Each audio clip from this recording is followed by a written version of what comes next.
नमो नमः। मैं आप सभी का हार्दिक स्वागत करता हूँ जागृति गुरुकुल की ओर से चलाए जा रहे ब्रह्म ज्ञान कोर्स में। हम लोग आज पहला उपनिषद मांडुक्य उपनिषद पढ़ने जा रहे हैं और इस उपनिषद में मात्र 12 श्लोक है और ऐसा कहा जाता है कि इन 12 श्लोकों में वेदों का संपूर्ण ज्ञान समाहित है। और आदि शंकराचार्य जी ने तो यहाँ भी तक कहा कि यदि आप केवल एक ही ग्रंथ पढ़ना चाहते हैं तो आपको मांडुक्य उपनिषद पढ़ना चाहिए। तो चलिए इसका परिचय थोड़ा और जान लेते हैं। यह उपनिषद अथर्ववेद के अंतर्गत है। इसमें ओमकार को अक्षर ब्रह्म का संबोधन सिद्ध करते हुए उसके विभिन्न चरणों एवं मात्राओं का विवेचन किया गया है। अ उ म तीन मात्राओं तथा वैश्वानर तेजस प्राज्ञ तीन चरणों के साथ मात्रा रहित चौथे चरण तुरीय का वर्णन किया गया है। ईश्वर के निराकार और साकार दोनों स्वरूपों की उपासना का मार्ग इससे प्रशस्त होता है। तो इस उपनिषद में इस सारे ब्रह्मांड और उस ब्रह्म को ओमकार माना गया है, ओमकार कहा गया है। और चलिए हम लोग आगे बढ़ते हैं। कुछ शब्दावली है जो आगे चलकर आने वाली है, तो मैं पहले ही आपको उसे समझा रहा हूं। तो सबसे पहले आ, जो ओम है उसे हम लोग समझते हैं। तो अधिकतर जो लोग हैं वो उसे ओम कह रहे हैं, जो कि इसका गलत उच्चारण है। ये ओम है, यानी ये अ उ और म इन तीन अक्षरों से मिलके बना हुआ है।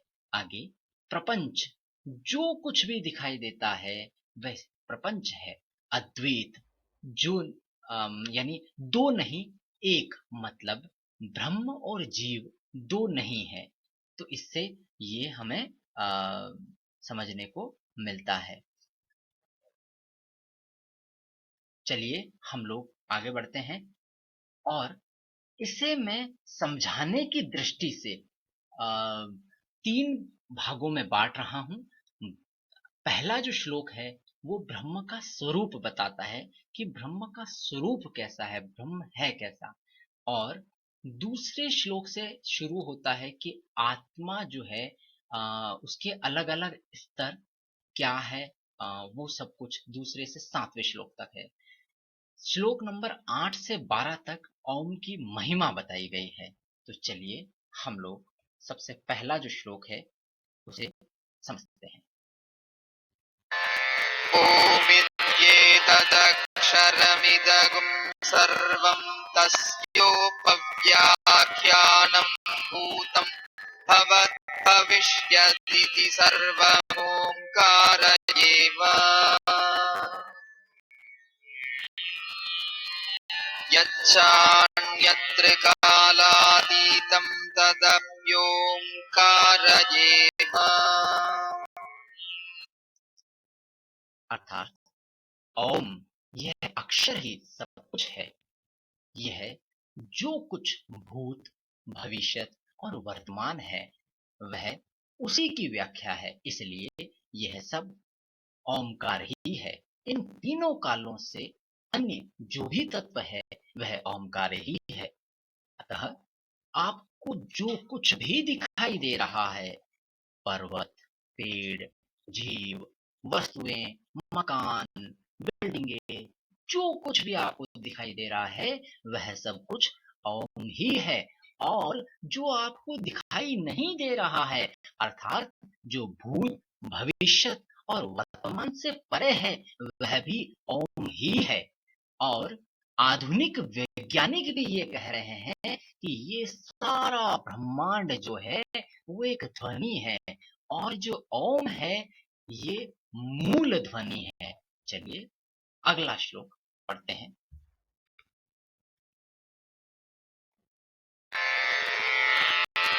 सर्वगुं ह्येतत् ब्रह्मायमात्मा ब्रह्म सोऽयमात्मा चतुष्पात्।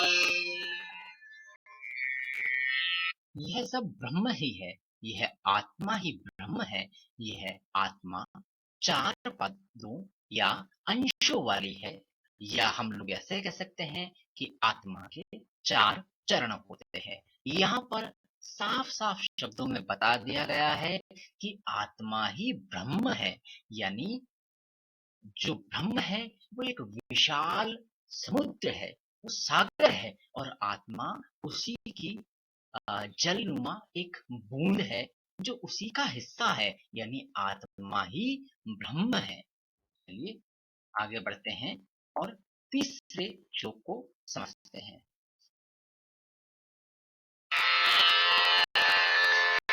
जागरितस्थानो बहिष्प्रज्ञः सप्ताङ्गजेकोनविंशतिमुखस्थूलभुक् वैश्वानरः प्रथमः पादः।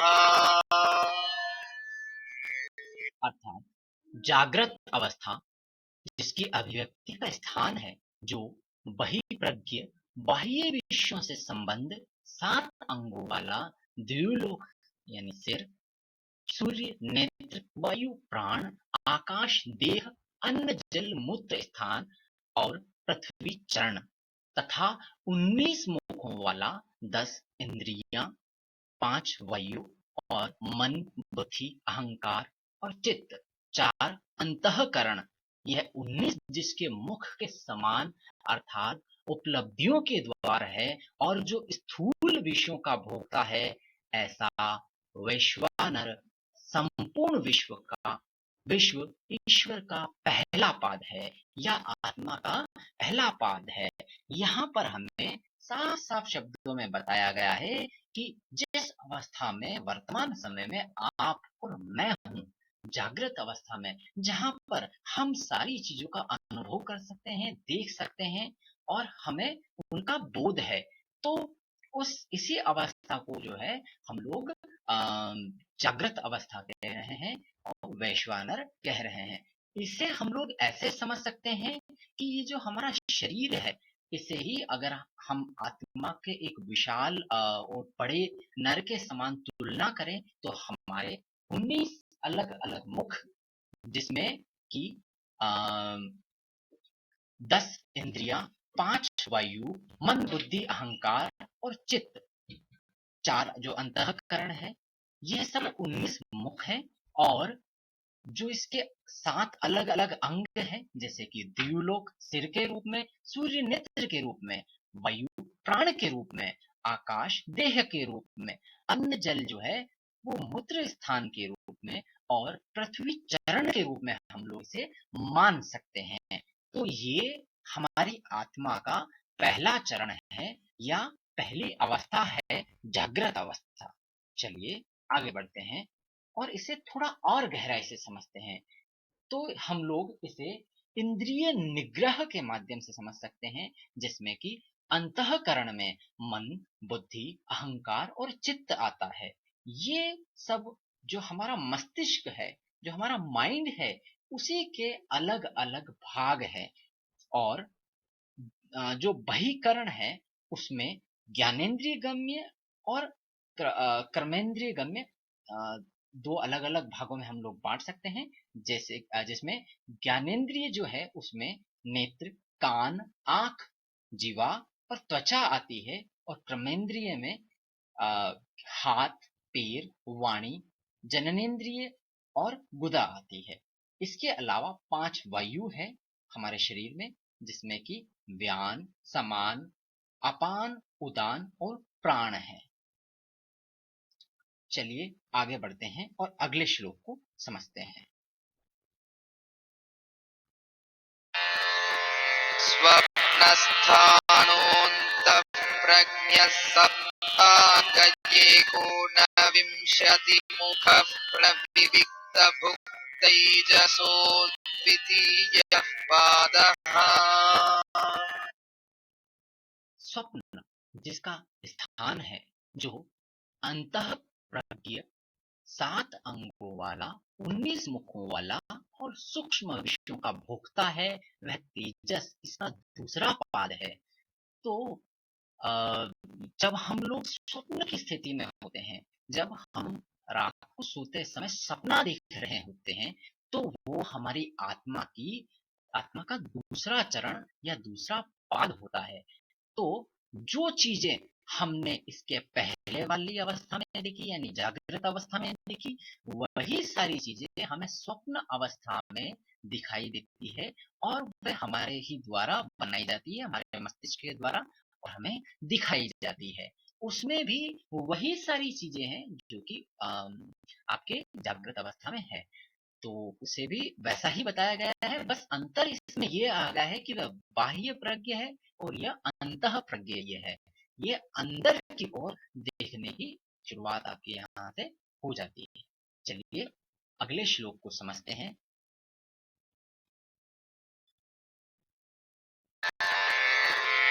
यत्र सुप्तो न कञ्चन कामं कामयते न कञ्चन स्वप्नं पश्यति तत् सुषुप्तम्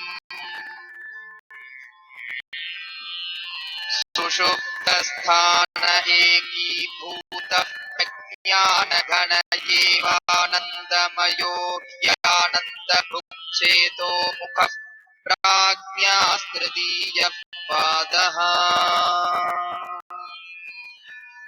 जिस अवस्था में सोया हुआ व्यक्ति किसी भोग की इच्छा नहीं करता है और न ही कोई स्वप्न देखता है, उसे सुषुप्ति कहते हैं। सुषुप्ति जिसका स्थान है तथा जो एकाग्र वृत्ति वाला ज्ञान स्वरूप है एवं आनंद में है, और जो आनंद का भोगता है और चेतना रूपी रूप मुख वाला है, वह प्राज्ञ ही तीसरा पाद है। तो अब हमें इस श्लोक के माध्यम से आत्मा का तीसरा पाद या तीसरी अवस्था बताई गई है, जिसमें व्यक्ति गहरी नींद में होता है, अर्थात उसे कोई सपना नहीं आता है और ना ही वे जागृत अवस्था में रहता है, यानी वे गहरी निद्रा में होता है। उस अवस्था में व्यक्ति जो होता है उस परम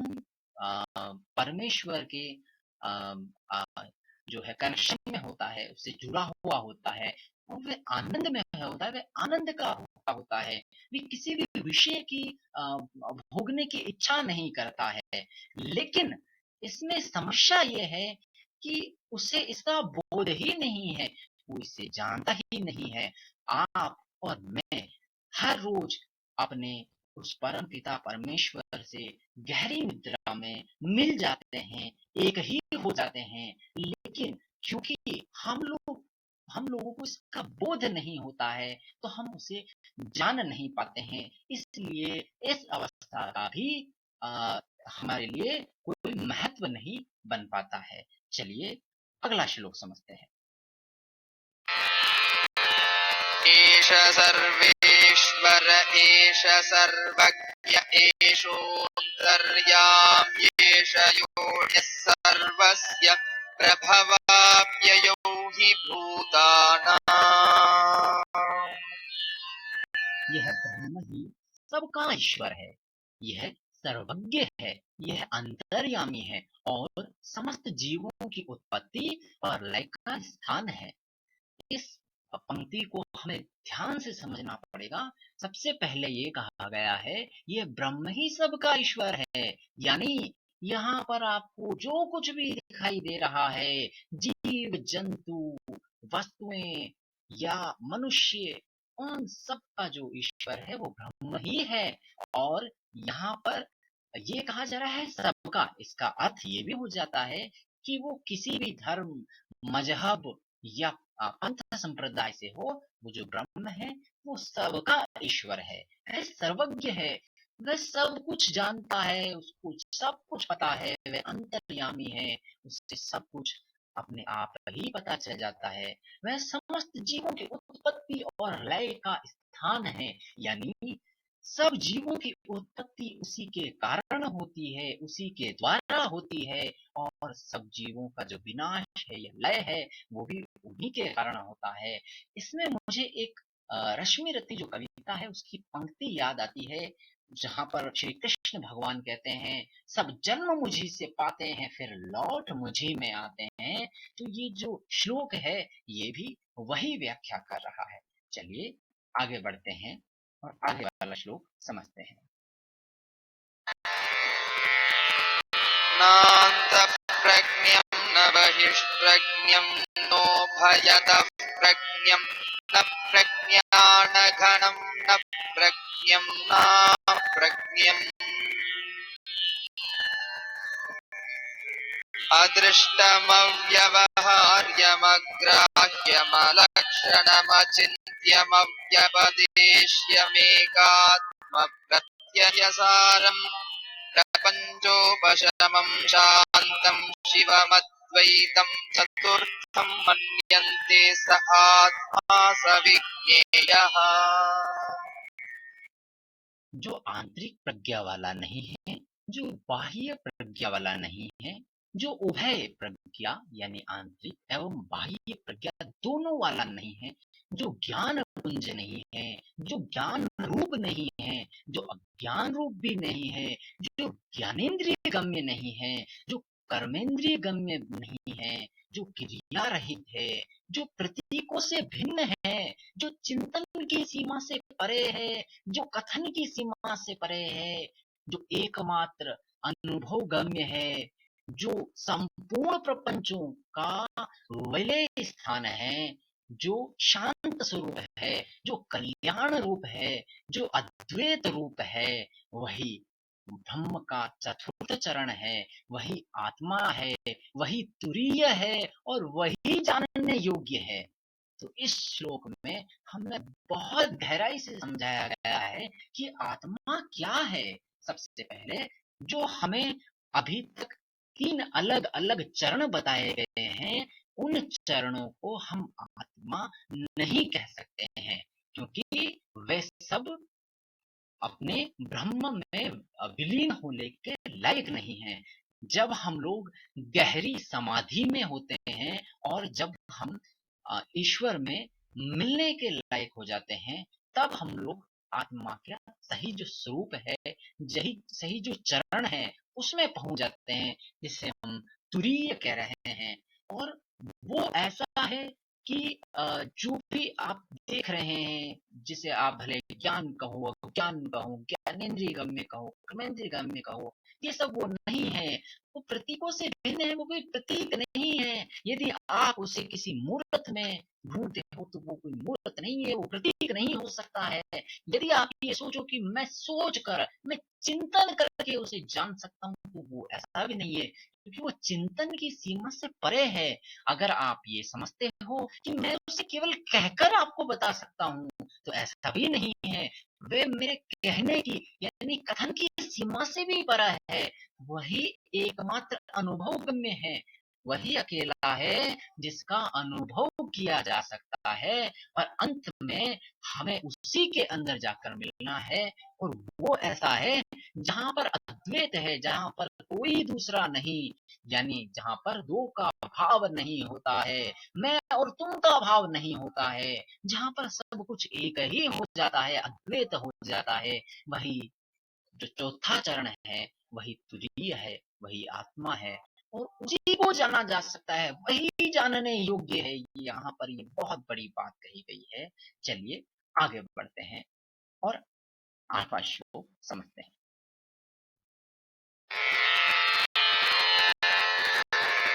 सूर्यमात्माध्यक्षरमोङ्कारोऽधिमात्रं पादमात्रामात्राश्च पादा अकार उकारो मकार इति। अर्थात आत्मा अक्षर के रूप से ओमकार है। यह ओमकार मात्राओं में सन्निहित है, इसकी मात्राएं ही इसके पाद हैं, और इसके पाद ही इसकी मात्राएं हैं।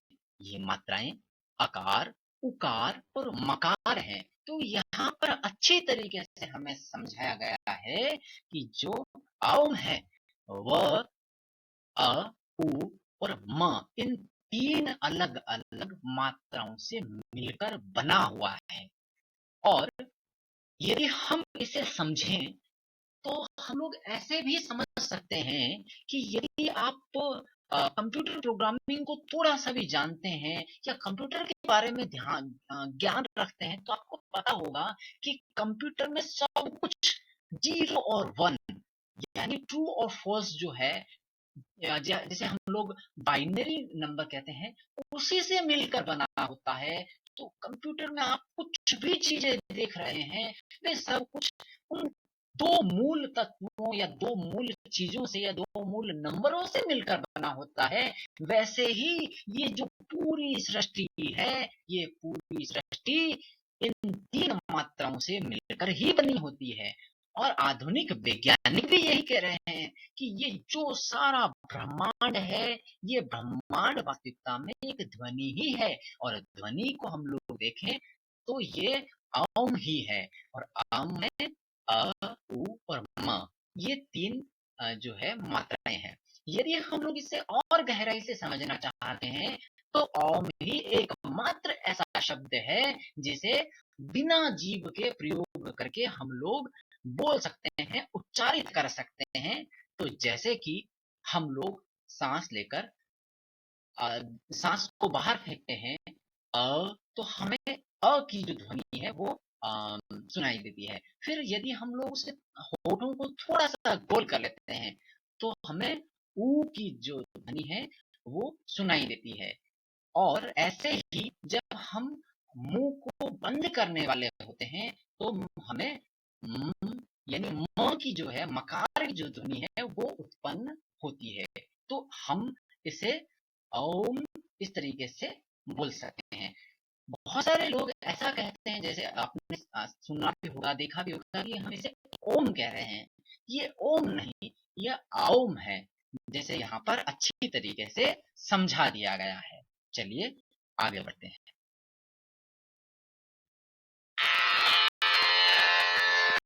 जागरितस्थानो वैश्वानरो अकार प्रथमा मात्राप्तेरादिमत्वात् वाप्नोति ह वै सर्वान् कामानादिश्च भवति य एवं वेद। तो जागृत स्थान वाला वैश्वानर व्याप्त होने और आदि तत्व होने के कारण ओंकार का प्रथम चरण है। इस प्रकार का ज्ञान रखने वाला ज्ञानी संपूर्ण कामनाओं को प्राप्त करता हुआ सभी ज्ञानियों में प्रथम स्थान प्राप्त करता है। तो इसका अर्थ ये हो रहा है कि यदि हम ओम का उच्चारण करें, जो अध्वनि है वो आपके पेट के अंदर से यानी गले के नीचे से उत्पन्न होती है, और वही जो है वो ओम की शुरुआत है। हम लोग इसे ऐसा कह सकते हैं। और इसकी तुलना जो हमारी जागृत अवस्था है आत्मा की, वैश्वानर, उससे की गई है। उसी के समान इसे बताया गया है। चलिए आगे समझते हैं।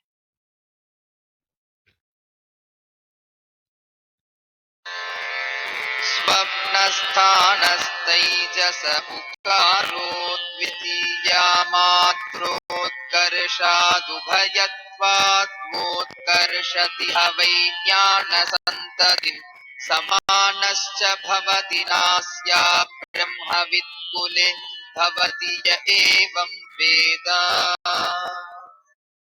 स्वप्न स्थान वाला तेजस उत्कर्ष और मध्यवर्ती होने के कारण ओंकार का द्वितीय चरण है। इस प्रकार का ज्ञान रखने वाला पुरुष ज्ञान का उत्कर्ष करता हुआ समान भाव में निर्मग्न रहता है। उसके कुल में ब्रह्म को न जानने वाला कोई नहीं रहता है। तो इसमें हमें समझाया गया है कि जो ओम का दूसरा जो मात्रा है उ, वो तेजस के समान है। यानी जो हमारी आत्मा की स्वप्न अवस्था होती है उसके ही समान है, क्योंकि ये इसका द्वितीय चरण है। जब हम लोग ओम को उच्चारित करते हैं, तो फिर ऊ की जो ध्वनि आती है वह स्वप्न के समान है। और यहाँ पर ये भी समझाया गया है कि यदि कोई व्यक्ति ऐसा ज्ञान प्राप्त करता है तो निश्चित ही वो ये इस ज्ञान को जो है अपने कुल को भी बताएगा, अपने आने वाले खानदानों को भी बताएगा। तो उसके कुल में ब्रह्म को न जानने वाला कोई नहीं रहता है, क्योंकि ये ज्ञान वो उन तक पहुंचा देता है। और जब वो इस ज्ञान को प्राप्त कर लेता है तो उसके लिए सब समान भाव हो जाता है। उसके लिए कोई छोटा, कोई बड़ा, कोई बहुत अलग ऐसा कुछ भी नहीं रहता है, सब कुछ उसके लिए समान ही हो जाता है। चलिए आगे समझते हैं। सुषुप्तस्थान प्राज्ञो मकारस्तृतीयामात्रामितेरभिधेर्वा विनोति हवा इदं सर्वमपीत्यस्य भवति य एवं वेद। सुषुप्ति स्थान वाला प्राज्ञ विश्व का मापक यानी विश्व की परिसीमा और प्रलय करने वाला होने के कारण ओंकार का तृतीय चरण है। इस प्रकार का ज्ञान रखने वाला ज्ञानी संपूर्ण विश्व का यथार्थ स्वरूप जानता हुआ इन सबको स्वयं में लय करने वाला होता है। तो जो आपकी मात्रा है ओम के अंदर, उसको सुषुप्ति जो कहा जाता है कि जहाँ पर आप गहरी निद्रा में होते हैं और आप उसमें विलीन वाले होने वाले होते हैं, आप परम ब्रह्म में विलीन होने की स्थिति में होते हैं। तो उससे उसे जो है वो कंपेयर किया गया है, समान बताया गया है आपके ओमकार के जो द्वितीय चरण है उससे। और क्योंकि आप यदि समझें तो अ से शुरुआत हो रही है, ऊ पे एक जगह वो रुका है, देन जो माँ है उससे वो खत्म हो चुका है। ओम की जो है वो ध्वनि आपको ऐसा लग रहा है वो खत्म हो रही है, समाप्त हो रही, तो वो प्रलय करने वाला है। उसी से हम लोग कह सकते हैं वो अंत है। तो अगर कोई व्यक्ति इस ज्ञान को समझ लेता है, जैसा ये है वैसा ही उसे जान लेता है, तो वो सब कुछ को जो भी चीजें हैं उसे स्वयं में ले करने वाला होता है। उसमें उसको वो स्वयं में उसे सम्मिलित करने के मतलब काबिल बन जाता है। तो ऐसा कुछ वो कर सकता है। ठीक है, तो चलिए आगे बढ़ते हैं।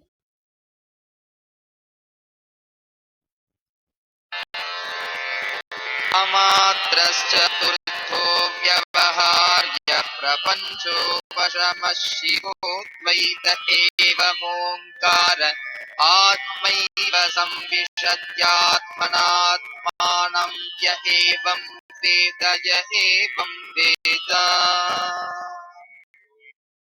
ये बहुत ही इम्पोर्टेंट श्लोक है, तो आपको इसे ध्यान से समझना होगा, क्योंकि ये जो 11 श्लोक बताए गए ये सब इसकी भूमिका है। और ये इस श्लोक में वास्तविकता में बताया गया है कि आत्मा और परब्रह्म क्या है। तो यहाँ पर बताया गया है कि मात्रा रहित ओमकार से क्रिया रहित है, जगत के प्रपंचों का शमन करने वाला कल्याणकारी और अद्वैत है। यही ब्रह्म का चतुर्थ चरण, यही तुरीय है। इस प्रकार ओमकार ही आत्मा है। जो इस प्रकार का ज्ञान रखता है वह आत्मज्ञानी ज्ञान के द्वारा आत्मा को परब्रह्म में प्रविष्ट कराता है। तो यहाँ पर हमें समझान जो समझाया गया है उसे जानने के लिए हमें थोड़ा सा ओम जो है उसका उच्चारण करना पड़ेगा।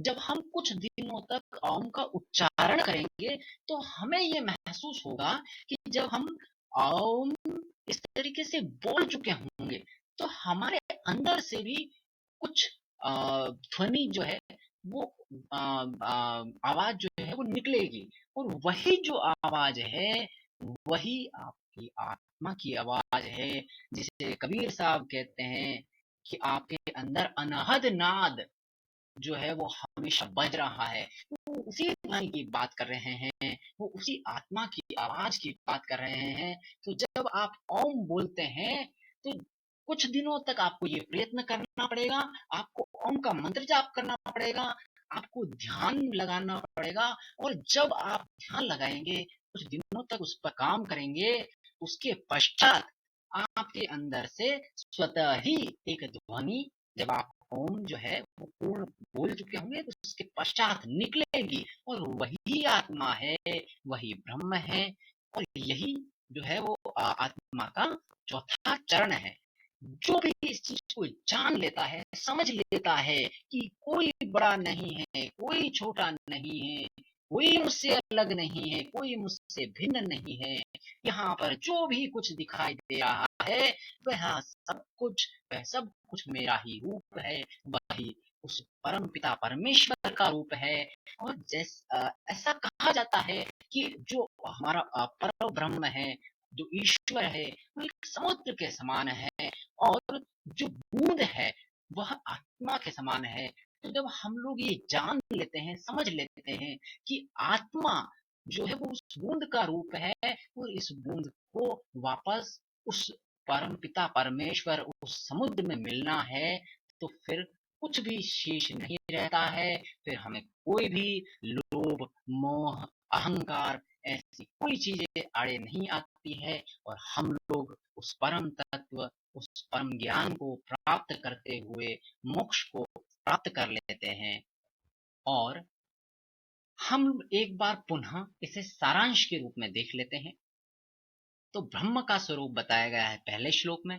फिर श्लोक 2 से 7 तक आत्मा के अलग अलग स्तरों की बात की गई है, जिसमें कि पहले जागृत अवस्था, जिसे वैश्वानर कहा गया है। दूसरा जो है वो स्वप्न की अवस्था है, उसे तेजस कहा गया है। फिर जो सुषुप्ति है उसे प्राज्ञ कहा गया है। और जो अंतिम अवस्था है, जो तुरीय है, उसे आत्मा का वास्तविक रूप कहा गया है। और जो ओम की महिमा बताई गई है श्लोक 8 से श्लोक 12 तक, जिसमें कि अकार, उकार, मकार, और इन सब के पश्चात जो ध्वनि निकलती है, जो आपके अंदर की आवाज है, जो अनहद नाद है, वही आत्मा है, वही परम पिता परमेश्वर है, वही सब कुछ है। तो यहाँ पर इस चार्ट से आप थोड़ा और समझ सकते हैं कि किस तरीके से कंपेयर किया गया है ओम को आ, आत्मा की अलग अलग अवस्थाओं से, और तुरीय को बताया गया है। और वो जो साइलेंस है, वो जो शून्यता है, वही ब्रह्म है, वही आत्मा है, वही सब कुछ है। तो नमो नमः। इसी के साथ में हमने सफलतापूर्वक अपना पहला उपनिषद समझ लिया है, और मैं उम्मीद करता हूँ कि मैं जो भी प्रश्न इससे संबंधित आपको दूंगा, आप उन्हें पूरी तरीके से अच्छे से करेंगे, और इसे अपने हृदय की गहराई में उतारेंगे। और केवल इस उपनिषद को पढ़कर उसे ज्ञान के रूप में स्वीकार मत करिए। जैसा कहा गया है कि ओम का मंत्र जाप करिए, वही आपको उस परम पिता परमेश्वर में विलीन कर सकता है। तो मैं उम्मीद करता हूँ कि आप इसे अपने हृदय की गहराई में उतारेंगे और इस पर जरूर अमल करेंगे। धन्यवाद। नमो नमः।